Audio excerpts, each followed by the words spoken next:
இகழ்தலையும் புகழ்தலையும் ஒரு முகமாய் கருதும்படி செவி உரைத்த முத்து குமரன்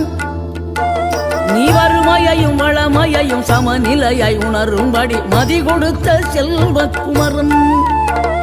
தடை 100 வந்தாலும் செயல் வெற்றியாக்கி தரும் தாராள குணம் கொண்டவன்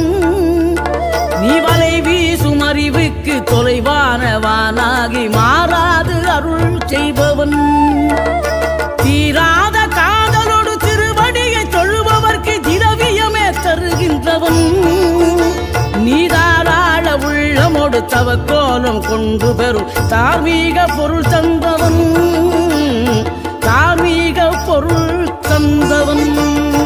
ஆறுபடை வீடும் அருள் வழங்கும் முருகா அருகே நீ ஓடோடிவா மூவிரண்டு முகம் ஜொலிக்க